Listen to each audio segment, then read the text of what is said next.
Chapter 12. Norb turned and stared at me through the mask. "What's your problem, Brandon?" he asked. "The party is downstairs, in the basement." I felt like a jerk. As we moved through the house, I could hear music and voices from downstairs.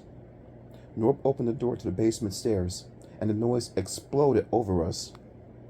"That better?" he asked. "Yeah, great," I replied. "Is this your house?" Again, he answered my question. He started down the steep stairs, taking them two at a time, motioning for me to follow. As I made my way down, I saw bright, dashing lights, shadows dancing over the wall, and I heard kids laughing and talking, shouting over the steady boom of loud dance music. At the bottom, I found myself in a large room decorated for Halloween, with grinning cardboard skulls on the walls and orange and black crepe streamers hanging from the low ceiling. The room was crowded with kids, at least 30 or 40 boys and girls, all in masks and costumes. Some girls were dancing in the center of the room. Several boys watched, talking among themselves. Other kids clustered in small groups, talking and laughing. A couple of kids were wrapping themselves in orange crepe paper streamers. "This is Brandon," the pronounced to a tall, skinny kid in a skeleton costume. The skeleton nodded. "I'm Max." "Brandon is hungry," Norb told him.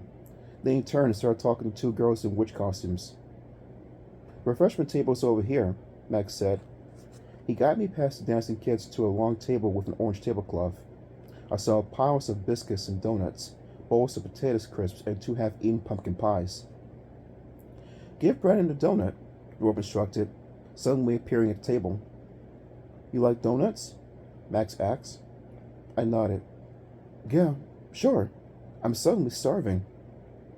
He picked a donut off the top of the pile and handed it to me. He gazed through his skeleton mask, studying me. "These are special," he said. "Thanks. Looks great," I said. I pulled off my mask. Norb and Max crowded next to me as I raised the donut to my mouth. It was soft and doughy and covered with icing sugar, my favorite. I took a big bite, chewed, started to swallow, and then groaned. I felt something wet and warm on my tongue. I raised the donut to examine it. Oh! What was wiggling inside the donut? Brown and purple worms!